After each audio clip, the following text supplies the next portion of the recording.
Morning to all of you. स्वागत करता हूं आपका अपना यूट्यूब चैनल मैथ अड्डा सारण में। चलिए फिर मैं हाजिर हो गया एक नया सेशन लेके। इसके जा साइंस प्रैक्टिस सेट 48 यानी इसके झा सर का साइंस का प्रैक्टिस सेट 48 नंबर लेके आप सभी के सामने हाजिर हो गया हूं। अगर आपने अभी तक 47 प्रैक्टिस सेट नहीं देखा है तो इसका प्लेलिस्ट बना हुआ है, आप वहाँ से जाके देख सकते हैं। अगर आप हमारे चैनल पर नए हैं तो चैनल को सब्सक्राइब कर लीजिए और साथ ही साथ बेल आइकन को दबा लीजिए ताकि हम कोई भी वीडियो अपलोड करें उसका नोटिफिकेशन आप तक सीधा पहुंचे। तो चलिए, अगर आप टेलीग्राम चैनल से नहीं जुड़े हैं तो लिंक आपको डिस्क्रिप्शन में मिल जाएगा, वहां से टेलीग्राम चैनल से जुड़ जाइए क्योंकि वहां सारी अपडेट और पीडीएफ में वहीं देता हूँ। तो चलिए बिना टाइम वेस्ट के क्लास को शुरू करते हैं। तो आज का पहला क्वेश्चन देखते हैं। पहला क्वेश्चन क्या है कि किसी वाहन की गति माप यंत्र बताता है कि उसकी औसत चाल, ताक्षणिक चाल, अधिकतम चाल या सुरक्षित चाल। देखिए, किसी वाहन की गति माप यंत्र क्या बताता है? उसके ताक्षणिक चाल को बताता है, यानी कि विशेष क्षण पे जो वस्तु का चाल क्या होता है उसका ताक्षणिक चाल होता है। मान लीजिए अभी आप 10 के स्पीड में चल रहे हैं, फिर डाउन हो गए, फिर 5 के हो गए, फिर 20 के हो गए, तो वो क्या होता है? वो ताक्षणिक चाल होता है। ठीक है, तो ऑप्शन बी क्या हो जाएगा? आपका सही आंसर हो जाएगा। ठीक है, औसत चाल के बारे में आप जानते ही होंगे कि कुल औसत चाल क्या होता है? कुल दूरी बट्टा कुल समय। ठीक है, चलिए और देखिए चाल, और यहाँ चाल की अगर बात चल रही है तो एक चीज़ यहाँ बता दूँ, चाल और वेग दोनों का मात्रक क्या होता है? मीटर पर सेकंड में होता है। ठीक है, मीटर पर सेकंड में इन दोनों का ये होता है। ठीक है, चलिए अगला क्वेश्चन देखते हैं कि वह बिंदु जहाँ पर एक वस्तु का संपूर्ण भार कार्य करता है उसे डैश कहा जाता है। तो क्या होता है कि जहाँ एक वस्तु का संपूर्ण भार जो कार्य करता है, द्रव्यमान का केंद्र होता है, गुरुत्वाकर्षण का केंद्र, घर्षण का केंद्र, दाब का केंद्र। तो क्या होता है? गुरुत्वाकर्षण का केंद्र होता है। जब जब एक मतलब कोई भी बिंदु हो जहाँ पर एक वस्तु का संपूर्ण भाग कार्य करता है उसे गुरुत्वाकर्षण का केंद्र कहा जाता है। क्या कहा जाता है? गुरुत्वाकर्षण का केंद्र। तो ऑप्शन सी क्या हो जाएगा? हमारा सही आंसर हो जाएगा। देखिए, गुरुत्वाकर्षण बल जो होता है सबसे कमज़ोर बल होता है। जब दो द्रव्यमान वस्तु के बीच के गुरुत्वाकर्षण लगाना क्या होता है? अनिवार्य होता है। दो वस्तु हो, आप जानते होंगे कि F बराबर G m1 m2/r² कहाँ से आता है? ये ग्रेविटेशनल ही फोर्स होता है जब दो वस्तुओं को बीच का ये होता है। ठीक है, समझ में आ गया ना कि कोई भी वस्तु के बीच जो लगने वाला बल होता है वो क्या होता है? ग्रेविटेशनल फोर्स, यानी कि गुरुत्वाकर्षण बल होता है। तो वो गुरुत्वाकर्षण केंद्र का ही होता है। ठीक है, चलिए अगला क्वेश्चन देखते हैं। डैश तंत्र तरल पदार्थों को एक स्थान से दूसरे स्थान पर संचरण करती है। संवहनी संबंधी, तंत्रिका तंत्र संबंधी, उत्सर्जन संबंधी या शोषण संबंधी। देखिए, ये संवहनी संबंधी जो होता है ये तंत्र तरल पदार्थ को एक स्थान से कहाँ दूसरे स्थान पे संचरण कौन करता है? संवहनी संबंधी जो है यही करता है। तो ऑप्शन ए क्या हो जाएगा? हमारा सही आंसर हो जाएगा। देखिए, संवहन उष्मा संचरण की वह विधि होता है जिसमें उष्मा का संचरण एक स्थान से दूसरे स्थान तक अणुओं की गति के कारण होता है। किसकी गति के कारण होता है? अणुओं के गति के कारण होता है। और द्रव और गैस में उष्मा का संचरण संवहनी विधि द्वारा क्या होता है? द्वारा ही होता है। ठीक है, चलिए अगला क्वेश्चन देखते हैं। किस वैज्ञानिक ने सर्वप्रथम बर्फ के दो टुकड़ों को आपस में घिसकर पिघला दिया था? तो किस वैज्ञानिक ने, ये क्वेश्चन है, रमफोर्ड, जूल, डेवी या सेल्सियस। तो ये डेवी जो थे, इन्होंने ही सर्वप्रथम दो बर्फ के टुकड़ों को आपस में घिसकर क्या कर दिया था? पिघला दिया था। देखिए, जब बर्फ़ के दो टुकड़ों को अगर आपस में हम लोग दबाते हैं तो दाब जब ज़्यादा लगेगा तो गलनांक क्या हो जाता है? घट जाता है, जिसके कारण वो क्या होता है? दोनों बर्फ़ आपस में चिपक जाता है। बात को समझ गए? चलिए अगला क्वेश्चन देखते हैं। जिस ताप पर कोई ठोस पदार्थ ऊष्मा पाकर द्रव में परिवर्तित होता है क्या कहलाता है? तो जिस ताप पर कोई ठोस पदार्थ ऊष्मा पाकर द्रव में परिवर्तित हो जाता है उसका क्या होता है? गलनांक कहलाता है। क्या कहलाता है? गलनांक कहलाता है। तो ऑप्शन बी क्या हो जाएगा? आपका सही आंसर हो जाएगा। देखिए, हमने आपको कई बार बताया कि दाब बढ़ने पर क्या बढ़ता है? दाब अगर बढ़ाइएगा तो क्वथनांक बढ़ेगा, और दाब बढ़ाने पर क्या होता है, गलनांक घट जाता है। ये चीज़ आप ध्यान में रखिएगा। इसके पहले वाला क्वेश्चन में हम लोग क्या क्या देखे थे कि जब दो बर्फ़ के टुकड़े को आपस में हम लोग दबाते हैं तो दाब बढ़ने पर क्या घट जाता है, गलनांक घट जाता है, जिसके कारण वो दोनों बर्फ़ क्या हो जाता है, आपस में चिपक जाता है। ठीक है। एक और चीज़ है कि पहाड़ पर रखी बर्फ़ नीचे से पिघलती है, क्योंकि नीचे दाब अधिक होने के कारण गलनांक क्या हो जाता है, कम, ऊपर से नहीं पिघलेगा, नीचे से पिघलेगा। क्या हो जाएगा, दाब अधिक होने के कारण गलनांक क्या हो जाता है, कम हो जाता है, इसलिए वो नीचे से पिघलना शुरू कर देता है। चलिए, वीडियो अगर आपको अच्छा लगे तो प्लीज़ आप लोग लाइक ज़रूर कीजिएगा, दोस्तों में शेयर ज़रूर कीजिएगा। चलिए अगला क्वेश्चन देखते हैं कि थोड़ा सा इसको और लंबा क्वेश्चन है ताकि पूरा चीज़ हमको दिखे। चलिए नेक्स्ट, 0 डिग्री सेंटीग्रेड पर तरल पानी के कणों में उसी तापमान पर बर्फ़ के कणों की तुलना में अधिक ऊर्जा क्यों होती है। चूँकि बर्फ़ से तरल पानी में रूपांतरण की प्रक्रिया के दौरान पानी के कण उसमें ऊर्जा को अवशोषित करते हैं, नहीं। चूँकि बर्फ़ से जल वाष्प रूपांतरण की प्रक्रिया के दौरान पानी के कण ऊष्मा ऊर्जा को अवशोषित करते हैं, नहीं। चूँकि बर्फ़ से तरल पानी में रूपांतरण की प्रक्रिया के दौरान पानी के कण ऊष्मा ऊर्जा को विकीर्ण करते हैं, नहीं। चूँकि बर्फ़ से तरल पानी में रूपांतरण की प्रक्रिया के दौरान बर्फ़ के कण उसमें ऊर्जा को अवशोषित करते हैं। देखिए, चूँकि बर्फ़ के तरल पानी में रूपांतरण की प्रक्रिया में के दौरान बर्फ़ के कण ऊष्मा ऊर्जा को अवशोषित करते हैं, तो ऑप्शन डी क्या हो जाएगा, हमारा सही आंसर हो जाएगा। ठीक है। चलिए अगला क्वेश्चन देखते हैं। अगला क्वेश्चन है, थोड़ा इसको बड़ा कर लेंगे क्योंकि जगह है हमारे पास। निम्नलिखित में से कौन सा किसी ध्वनि तरंग के प्रति इकाई समय में किए गए दोलनों की संख्या है। तो क्या होती है, किसी भी ध्वनि तरंग के प्रति इकाई समय में किए गए दोलनों की संख्या को क्या कहते हैं, हम आवृत्ति कहते हैं। तो ऑप्शन डी क्या हो जाएगा, हमारा सही आंसर हो जाएगा। ठीक है। चलिए अगला क्वेश्चन देखते हैं। दिए गए एक तापमान पर ध्वनि की गति डैश में अधिकतम होती है। तो ध्वनि की गति किस में अधिकतम होती है, तो स्टील में, निकल में, आयरन में, एल्युमिनियम में। तो सबसे ज़्यादा ध्वनि की गति जो होती है वो एल्युमिनियम में होती है। तो ऑप्शन बी हमारा क्या हो जाएगा, सही आंसर हो जाएगा। और ये गति 6420 मीटर पर सेकेंड होती है। ये भी याद रखिएगा कि दिए गए एक तापमान पर ध्वनि की गति 6420 मीटर पर सेकेंड एल्युमिनियम में सबसे अधिक होती है। ठीक है। अगर स्टील की अगर हम बात करें तो स्टील में आपका 5960 मीटर पर सेकेंड होता है। अगर निकल की बात करें तो इसमें 6040 मीटर पर सेकेंड होता है। और आयरन की बात करें तो 5130 मीटर पर सेकेंड होता है। तो आशा करता हूँ इन सभी में मैंने बता दिया। तो चलिए अगला क्वेश्चन देखते हैं कि ध्वनि संचरण के समय माध्यम में कणों के उच्च घनत्व का क्षेत्र क्या कहलाता है, अपवर्तन, प्रतिध्वनि, कंपन या संपीड़न। तो ध्वनि संचरण के समय माध्यम में कणों के उच्च घनत्व का क्षेत्र संपीड़न कहलाता है। तो ऑप्शन डी हमारा क्या हो जाएगा, सही आंसर हो जाएगा। देखिए, संपीड़न वाले स्थान पर माध्यम का जो दाब और कणों का घनत्व क्या होता है, अधिक होता है।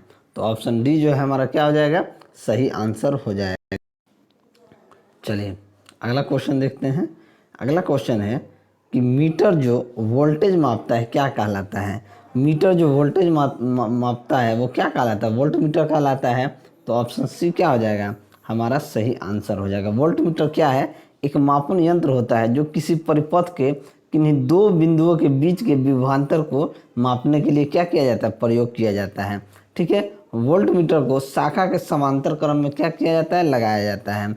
इसका प्रतिरोध अधिकतम होता है। ठीक है। चलिए नेक्स्ट, 1500 वाट के हीटर द्वारा 4 घंटे में चलने पर खर्च की गई ऊर्जा कितनी होगी। तो यूनिट क्या हो जाएगा, यूनिट देखेंगे 1500 वाट को 4 घंटा जलाया जाता है एक ने, तो ये 1000 से भाग दे दीजिए, 2 से 2 जीरो कट गया, 5 दूनी 10, 5 तीन 15, 2 दूनी 4, 2 तीन 6, यानी कि 6 यूनिट आपका क्या हो जाएगा, सही आंसर हो जाएगा।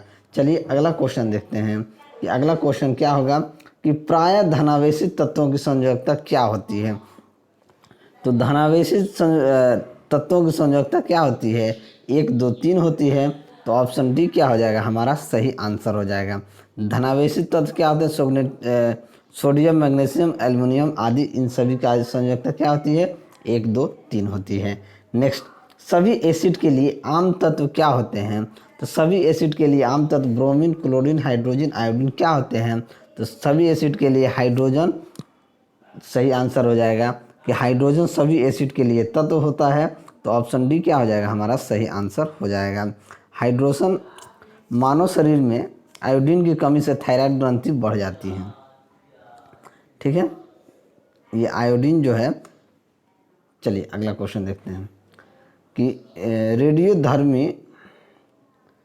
रेडियोधर्मी तत्वों को डैश में रखा जाता है, तो रेडियोधर्मी तत्वों को किस में रखा जाता है, एक्टेनाइड में रखा जाता है, तो ऑप्शन ए क्या हो जाएगा हमारा सही आंसर हो जाएगा।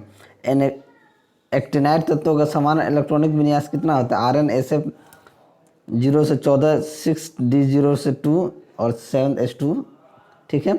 एक्टेनाइड श्रेणी में सभी रेडियो एक्टिव तत्व रहते हैं, एक्टेनाइड श्रेणी में सभी क्या रहते हैं, रेडियो एक्टिव तत्व रहते हैं, ठीक है।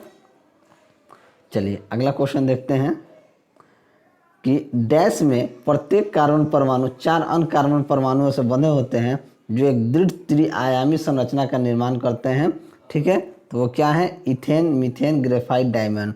तो डायमंड जो होता है वो प्रत्येक कार्बन परमाणु 4 अन्य कार्बन परमाणु के बंधा होता है जो एक दृढ़ त्रिआयामी संरचना का क्या करता है, निर्माण करता है, तो ऑप्शन बी क्या हो जाएगा हमारा सही आंसर हो जाएगा, ठीक है। चलिए अगला क्वेश्चन देखते हैं। अगला क्वेश्चन है कि धातु का क्षय नहीं है, धातु का क्षय नहीं होता है, तो धातु का क्षय नहीं होता है किसमें, मैग्नीशियम, लोहा, कैल्शियम, प्लेटिनम। तो जो प्लेटिनम होता है, प्लेटिनम धातु का क्षय नहीं होता है। प्लेटिनम जो है वो बहुत प्राचीन समय से ज्ञात धातु है, यानी कि बहुत प्राचीन धातु है, ठीक है। प्लेटिनम जो होता है अधिकतम जो क्या होता है, मुक्त अवस्था में पाया जाता है, ठीक है। प्लेटिनम मुक्त अवस्था में ज़्यादा पाया जाता है, और प्लेटिनम जो है गर्म सांद्र H2SO से प्रभावित नहीं होता है, लेकिन अम्ल राज में यह घुल जाती है तथा क्लोरोप्लेटिनम संकुल बना लेती है। चलिए नेक्स्ट, निम्नलिखित में से कौन सा संतृप्त हाइड्रोकार्बन है, तो संतृप्त हाइड्रोकार्बन कौन है, मीथेन, एसिटिलीन, ब्यूटाइडाइन या प्रोपिलीन। तो मीथेन जो है वो संतृप्त हाइड्रोकार्बन है, ठीक है। चलिए अगला क्वेश्चन देखते हैं।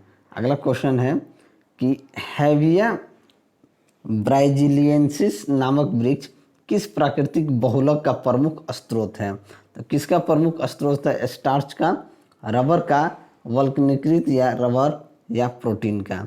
तो जो हैविया ब्राजिलियंसिस नामक है ये रबर का वृक्ष है, तो ऑप्शन बी क्या हो जाएगा हमारा सही आंसर हो जाएगा।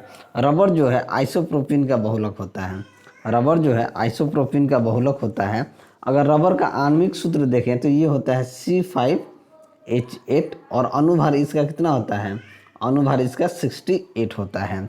रबर का सबसे पहले प्रयोग पेंसिल के निशान मिटाने के लिए किया गया था, यानी कि जब हम लोग बचपन में थे तो पेंसिल से लिखते थे तो रबर के साथ कैसे मिटाते थे, इरेजर से, ठीक है, उसी को हम लोग रबर बोलते हैं, उसी से मिटाने के लिए किया गया था। चलिए अगला क्वेश्चन देखते हैं। दी गई अभिक्रिया डैश का एक उदाहरण, यानी किसका उदाहरण है, BaCl2 plus Na2SO4 BaSO4 plus 2NaCl, यानी कि विस्थापन अभिक्रिया, फोटोलिटिक अपघटन अभिक्रिया या दोहरी विस्थापन अभिक्रिया। देखिए ये जो अभिक्रिया है BaCl2 प्लस Na2SO बना के ये क्या बना, BaSO4 प्लस 2NaCl बना, यानी कि यहाँ पे दो अभिक्रिया हुई है, दो विस्थापन, यानी कि BaCl2 और Na2SO4, इससे अभिक्रिया करके इसका SO4 लेके BaSO4 बना लिया, ये 2NaCl2, यानी कि यहाँ पे कौन सा अभिक्रिया हुई है, विस्थापन अभिक्रिया हुई है, और कितना हुई है, तो दोहरी विस्थापन अभिक्रिया। आपको दिख रहा होगा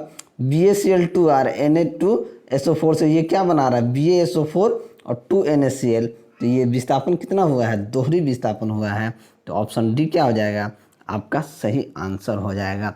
देखिए दोहरी विस्थापन में क्या होता है, जिसमें अभिकारकों के बीच अपनों का आदान प्रदान करके एक अलग क्या बना लेता है, अलग तत्व बना लेता है, ठीक है। देखिए विस्थापन अभिक्रिया में एक तत्व क्या होता है, दूसरे तत्व को उसके लवण के विलयन से क्या कर देता है, विस्थापित कर देता है। ठीक है, चलिए अगला क्वेश्चन है। अगला क्वेश्चन देखते हैं, निम्न जानवरों में से किसकी अपेक्षाकृत अधिक लंबी आंत होती है। यानी लंबी आंत किसकी होती है, लोमड़ी की, बाघ की, कुत्ता की, खरगोश की। देखने में छोटा लेकिन आंत सबसे बड़ा किसका होता है, खरगोश का। सबसे लंबी आंत खरगोश का होता है। ठीक है, तो ऑप्शन डी क्या हो जाएगा, हमारा सही आंसर हो जाएगा। देखिए मांसाहारी जानवर की अपेक्षा क्या होता है, शाकाहारी जानवर का आंत क्या होता है, लंबा होता है। ये चीज़ याद रखिएगा, जो मांसाहारी जानवर होते हैं उनके अपेक्षा शाकाहारी जानवर का आंत क्या होता है, सबसे लंबा होता है। चलिए अगला क्वेश्चन देखते हैं। वीडियो अगर आपको अच्छा लगे तो लाइक ज़रूर कीजिए, दोस्तों में ज़रूर कीजिए। अगर आप चैनल पर नए हैं तो चैनल को सब्सक्राइब जरूर कीजिए। चलिए नेक्स्ट, यदि एक पिता का रक्त वर्ग ए है और माता का ओ है तो बताइए उनके पुत्र का निम्नलिखित में से कौन सा रक्त वर्ग हो सकता है। यानी कि अगर पिता का ए है, माता का ए है तो क्या हो सकता है, तो कौन सा रक्त वर्ग हो सकता है पुत्र का। तो पुत्र का ए, उनके बच्चों का रक्त ए या ओ होगा, ए होगा या ओ होगा, दोनों में से कोई होगा। तो ए या ओ में कोई एक होगा, तो ऑप्शन सी में ओ है, तो ऑप्शन सी ही हमारा सही आंसर हो जाएगा। क्योंकि माता पिता के गुणसूत्र से ही बच्चे पैदा होते हैं, तो जो माता पिता का जो ब्लड ये होगा वो ही बेटा का होगा। ठीक है, डिफरेंट नहीं हो सकता है। चलिए अगला क्वेश्चन देखते हैं। अगला क्वेश्चन है कि सार्कोलेमा वह झिल्ली है जो डैश का कवर करती है। तो सार्कोलेमा वह झिल्ली हो जो किसका कवर करती है, मेरुदंड का, तंत्रिका तंत्र का, आंतरिक तंत्र का या मांसपेशीय तंतु का।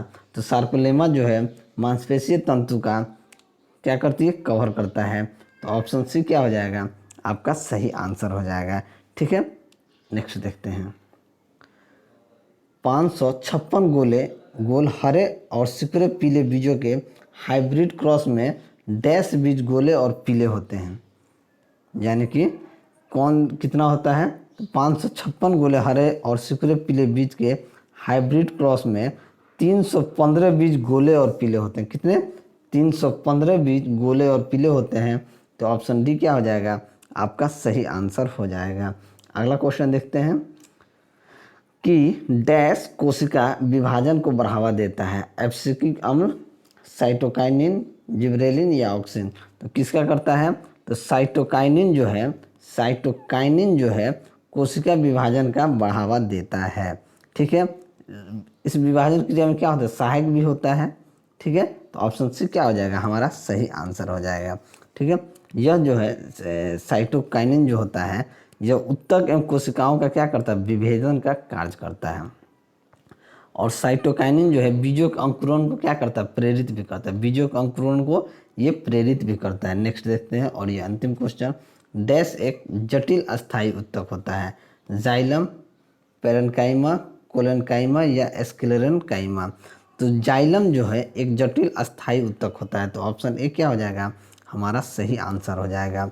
ठीक है, तो चलिए अगर मेरा वीडियो आपको अच्छा लगा हो तो वीडियो को लाइक करें, दोस्तों में शेयर करें। अगर आप हमारे चैनल पर नए हैं तो चैनल को सब्सक्राइब करें। मैं ऐसे ही वीडियो लेकर आपके सामने हाजिर होता रहूँगा। चलिए मिलते हैं अगले वीडियो में, तब तक के लिए जय हिंद।